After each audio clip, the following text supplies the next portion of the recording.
ہم ڈٹے ہوئے لوگ.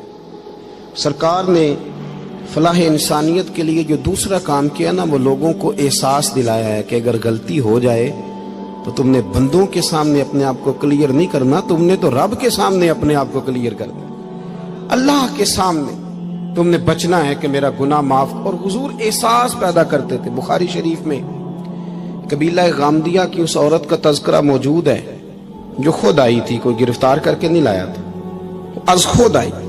احساس پیدا ہو گیا نا گناہ کا.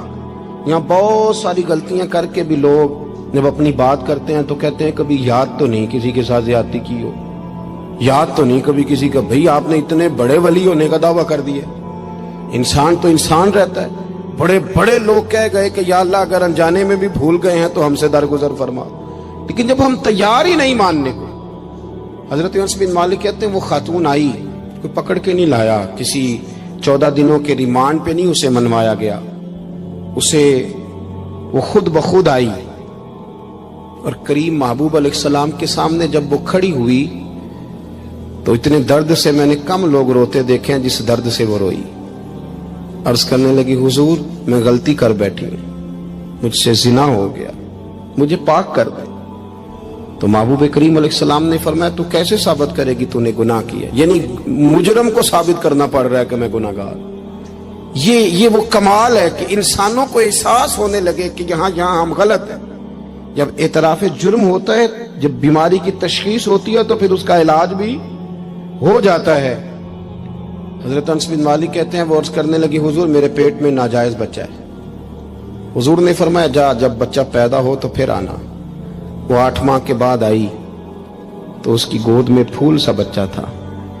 حضور نے فرمایا واپس جا، جب روٹی کھانے لگ جائے تو پھر آنا. وہ 2 سال 2.25 سال دودھ پلاتی رہی. پھر جب آئی تو بچے کے ہاتھ میں روٹی کا ٹکڑا تھا. کریم محبوب صلی اللہ تعالی علیہ وسلم سے آ کے جب اس نے بات کی تو وہ درد سے روئی، کہنے لگی یا رسول اللہ 3 سال ہونے کو ہیں، میں نے گناہ کیا ہے، میں ساری رات سو نہیں پاتی. حضور تڑپتی، اگر اس حال میں مر گئی تو اپنے رب کو کیا منہ دکھاؤں، مجھے پاک کر دے، میرے حال پہ رحم فرمائے. محبوب کریم صلی اللہ علیہ وسلم نے بچہ ایک صحابی کو دیا، فرمایا بچوں کی طرح پالنا، اور کہا اسے لے جاؤ، پتھر مار مار کے اسے سنسار کر دو. صحابہ کہتے ہیں اسے پتھر لگ رہے تھے اور حضور بے-چینی کے ساتھ ٹہل رہے تھے. آ کے خبر دی حضور وہ تو وصال کر گئی، انتقال ہو گیا. فرمایا یہاں تک تو بات اس کی تھی. حضرت انس بن مالک کہتے اب محبوب کریم نے صحابیات سے فرمایا اسے غسل دو، کفن پہناؤ، جنازہ تیار ہو جائے تو مجھے خبر کرنا. حضرت انس بن مالک کہتے ہیں غسل ہوا، کفن ہوا، جنازہ تیار ہوا تو حیران ہم تب ہوئے جب میرے محبوب نے فرمایا صفیں بناؤ، میں خود جنازہ پڑھاؤں گا، میں خود جنازہ پڑھاؤں گا. اور سرکار نے جنازہ پڑھایا تو ایک شخص کی زبان سے نکلا حضور اس ملعون کا معاذ اللہ جنازہ جس نے ناجائز بچہ جنا، اس کے لیے آپ دعا کر رہے ہیں، جنازہ پڑھا. حضور فرمانے لگے خاموش ہو جاؤ، تم نے گناہ دیکھا ہے، اس کا احساس نہیں دیکھا.